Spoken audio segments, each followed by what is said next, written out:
এই মেসেজ দেওয়া মানে হচ্ছে বিদেশ মানে এই সমস্ত বাইরের দেশগুলো বাংলাদেশের সম্পর্কে একটা খুব বাজে একটা ধারণা নিবে। এটা আমাদের কোনো মতেই হতে দেওয়া যাবে না। জুলাইয়ের যে মহৎ বিপ্লব, সেই বিপ্লবের বড় একটা জিনিস হচ্ছে যে আমরা রাষ্ট্র সংস্কার করতে চাই এবং সেই সংস্কারটা আমরা করছি সব মিলিয়ে। কিন্তু আমাদের যেটা হচ্ছে যে আমরা কিছু কিছু দেখছি যে এমন এমন কিছু কাজ হচ্ছে যেই কারণে মানুষ ভাবছে যে আমাদের বিপ্লবটা কি বেহাত হয়ে যাচ্ছে। বিদেশিরা যারা দেখেছিল যে এমন একটা বড় বিপ্লব যেখানে মেয়েদের পার্টিসিপেশন ছিল অভূতপূর্ব, সেই বিপ্লবটাও কি বেহাত হয়ে গেল। ওরা ভাবছে ওদের মতো করে যে বেহাত হলো কিনা, আর আমাদের এখানে যারা যারা আমরা পার্টিসিপেট করছি তারা ভাবছে যে আমরা আমাদের মতো মানে আমাদের হাত থেকে বেহাত হলো কিনা। বেহাত হয়নি। জুলাই বিপ্লব ঠিক তার যে এক্সপেকটেশনটা তৈরি করেছিল সেই এক্সপেকটেশনের মতোই আছে এবং সেই অনুযায়ী কাজ হচ্ছে। আপনারা হয়তো সরকারে থাকলে আপনারা মনে করেন যে গণ আকাঙ্ক্ষা নিয়ে আমরা যে এই বিপ্লবটা করলাম, যে গণঅভ্যুত্থানটা করলাম, সেই জন আকাঙ্ক্ষার বাস্তবায়ন ঘটছে কিনা। আপনি দেখছেন কি এটা খুব শর্ট টার্ম দেখছে।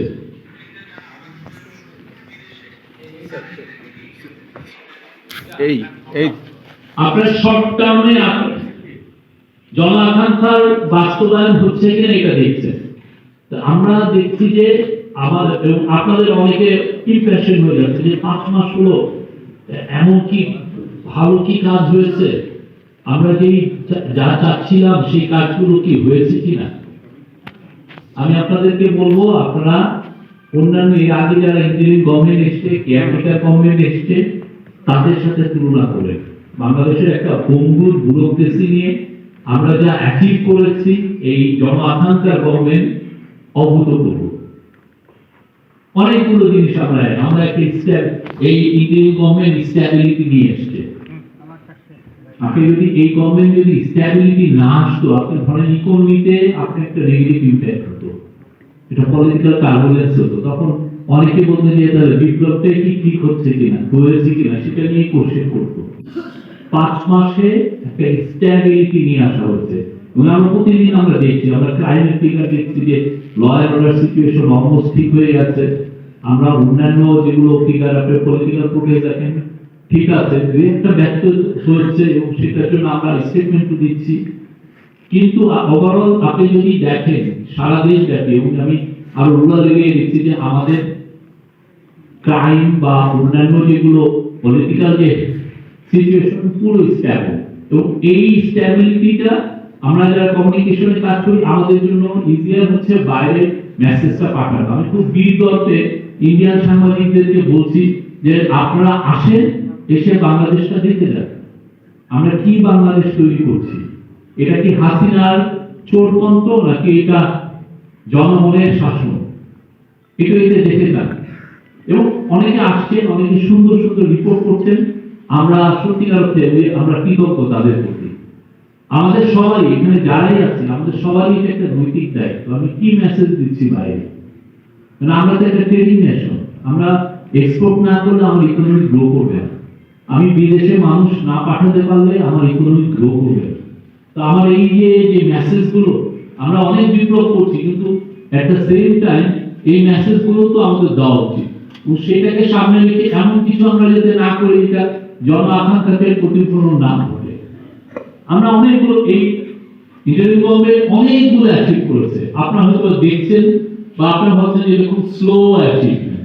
যেমন ধরেন ইকোনমিক রিকভারি হয়েছে, ইকোনমি জাস্ট জুলাই পর্যন্ত আপনারা দেখেন, আর অগাস্টের পরে অগাস্ট পর্যন্ত দেখেন, অগাস্টের পরে সেপ্টেম্বরে এক্সপোর্টের গ্রোথ ছিল 7%, তারপরে গ্রোথ প্রত্যেকটা মাসে 15% উপরে, massive growth, 15% growth, massive growth. একটা মাসে সম্ভবত অক্টোবর নভেম্বরে 22% পর্যন্ত গ্রোথ হয়েছে। আমরা আশা করছি ট্রাম্প অ্যাডমিনিস্ট্রেশন তো 20 তারিখে ক্ষমতা নিবে, ওরা আসলে এবং ট্রাম্পের আমরা শুনছি যে ট্রাম্প অ্যাডমিনিস্ট্রেশন চায়নার উপরে ট্যারিফ ব্যারিয়ার ইম্পোজ করবে। তাহলে আমরা মনে করছি যে চায়না থেকে প্রচুর ফ্যাক্টরি বাংলাদেশে রিলোকেটেড হবে, বাংলাদেশে প্রচুর লক্ষ লক্ষ লক্ষ মিলিয়নসকে মিলিয়ন জব দরকার, সেটা প্রফেসর ইউনুস চাইনিজ ফরেন মিনিস্টারের কাছে সাথে মিটিং হয়েছে, তাদেরকে বলেছে তোমরা বাংলাদেশে তোমাদের অনেক ফ্যাক্টরি রিলোকেট করো। টার্কি পুরো ইউরোপ জুড়ে টার্কি হচ্ছে ফ্যাক্টরি, ইউরোপের বড় ম্যানুফ্যাকচারিং বেস হচ্ছে টার্কিতে। টার্কিশ ইনভেস্টররা আসছিলেন কিছুদিন আগে, তাদের সাথে কথা হয়েছে, তারাও বাংলাদেশে তাদের ফ্যাক্টরি রিলোকেট করতে চাচ্ছে, প্রচুর ফ্যাক্টরি আনতে চাচ্ছে। তো আমরা এই কাজটা ইকোনমিক রিকভারিটা হয়েছে। থার্ড হচ্ছে জাস্টিস এন্ড অ্যাকাউন্টেবিলিটি। যেই লোকগুলো খুন করে গেল, শেখ হাসিনা তার দোসররা যে খুন করলো, যে জুলাই আগস্টের খুন তো আছে, 1500 থেকে 2000 ছেলে মেয়েকে খুন করছে, তার বাইরে যে খুন, আপনি শাপলা বলেন, মাওলানা সাইদি ভার্ডিকের পরের মার্ডার বলেন, তারপরে আপনার 2015 সালের মার্ডার বলেন, ফায়ার বোমিং এর সময়, বা এর পরে আপনি কয়েকটা ইলেকশনের সময় ভাবে এই যে বা এক্সট্রাজুডিশিয়াল কিলিং বলেন, এবং 3500 মতো লোককে গুম করা, পুরো ইন্টারন্যাশনাল ইয়েতে ক্রাইমের মধ্যে ইন্টারন্যাশনালের সবচেয়ে ভয়াবহ ক্রাইম হচ্ছে গুম করা। মানে যে আপনার আত্মীয় স্বজন তো আপনার লাশও পাচ্ছে না, সারাটা জীবন তার খোঁজের মধ্যে থাকতে হচ্ছে যে লাশটা কই গেল। আমি কিছু, আপনি যদি তাদের সাথে কথা বলেন, এই যাদের গুম হওয়া ফ্যামিলি, তারা কিন্তু তাদের আকুতি হচ্ছে, ভাই আমার ভাই বোন যদি মারাও যায়, আপনি আমাকে লাশের সন্ধান দেবেন, কবরটা দেখা। এই যে গুম করছে হাসিনা, এই যে গুম, এইগুলোর আমরা জাস্টিস এন্ড অ্যাকাউন্টেবিলিটি রাখছি। তার নামে কেস হয়েছে আইসিটিতে, তাকে আমরা এক্সট্রাডিশন চেয়েছি, এবং এটা একটা লিগ্যাল প্রসেসে থাকে। এবং আমরা পুরো সারা জাতি যদি সোচ্চার থাকি এবং এটা যদি আমরা প্রেশার রাখতে পারি, ঠিকই তাকে আনাবে। সে আপনার মনে আছে, সে তার বাবার খুনিকে যেভাবে হন্তরে খুঁজে খুঁজে নিয়ে আসছে, ঠিক আমরাও আমাদের যতদিন আমাদের এই গভর্নমেন্ট আছে এবং পরবর্তী গভর্নমেন্ট সবাই মিলে, এটা আমাদের একটা 1 নাম্বার দায়িত্ব হবে, তাকে ফিরিয়ে এনে বিচারের সম্মুখীন করা এবং যত রকমের ইন্টারন্যাশনাল প্রেশার তৈরি করা যায়, সেটা এই ইন্টারিম গভর্নমেন্ট করছে। আমরা আমাদের ডিপ্লোম্যাটিক এফোর্টস জারি রেখেছি, সবাইকে আমরা বলছি যে সে কত অলরেডি লিখেছেন যে তার একটা ভাগ্নি এখন মুক্তি নাই, ঠিক না? আমরা 4 নম্বর হচ্ছে এই যে হাসিনার যে অপকর্ম। আপনারা ভাবছেন যে অপকর্ম তো আমরা শুনছি, সে একটা ফ্যাসিলিটি রেজিম করেছে, মানুষের মুখে কথা কেড়ে নিয়েছে, তার লোকগুলো স্টোর ছিল, আমরা কিছু কিছু পত্রিকায় দেখেছি, ঠিক না, বা আমরা ফেসবুকে শুনেছি। কিন্তু এইটাকে তো আপনি নিয়মতান্ত্রিক ভাবে একটা রিপোর্টে নিয়ে আসবেন। সেটার জন্য চিফ অ্যাডভাইজার ফার্স্টে এসে একটা প্যানেল করলেন, হোয়াইট পেপার প্যানেল।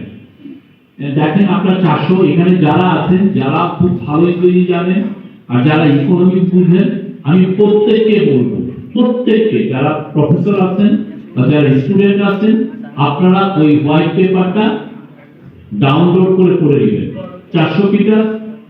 400 পাতার একটা অনন্য দলিল, এটা আমাদেরকে পড়তে হবে।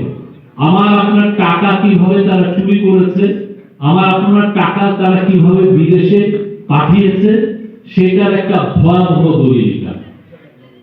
এবং কিভাবে একটা চোরতন্ত্র কিভাবে তারা তৈরি করেছে, এটা একটা খুব ইম্পর্টেন্ট একটা দলিল। এবং এই জিনিসটা আমার মনে হয় এটা নিয়ে আপনারা এখানে সেমিনারও করতে পারেন, লোকগুলোকে ডাকতে, যারা এক্সপার্ট ছিলেন তাদেরকে ডেকে এইটা নিয়ে আমার মনে হয় সেমিনার হওয়া উচিত, সবার জানা উচিত হাসিনা কি হয়। কিন্তু আমরা যদি শুধু উনি একটা চোর ছিলেন, উনি একটা ফ্যাসিবাদী ছিলেন, কিন্তু আসলে কি স্কেলে চুরি করেছে সেটা তো আমাদের জানা উচিত।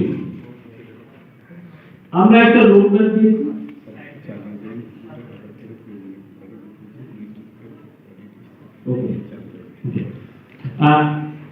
একটা হচ্ছে যে আমরা একটা এই যে আপনাদের জন আকাঙ্ক্ষা ছিল যে রাষ্ট্র নির্মাণ করতে হবে। ঢাকা বা বাংলাদেশের সমস্ত বড় বড় শহরের বা সমস্ত ক্যাম্পাস গুলোতে প্রত্যেকটা জায়গায় ছিল যে রাষ্ট্র নির্মাণ করতে হবে, এটা ছিল মেইন দাবি। আমরা রাষ্ট্রকে রিপেয়ার, অনেকগুলো সংস্কার করতে হচ্ছে, রাষ্ট্র সংস্কার করতে হবে। এই যে সংস্কার, এই সংস্কারের জন্য চিফ অ্যাডভাইজার খুব বড় রকমের একটা রিফর্মের ইনিশিয়েটিভ নিয়েছিলেন।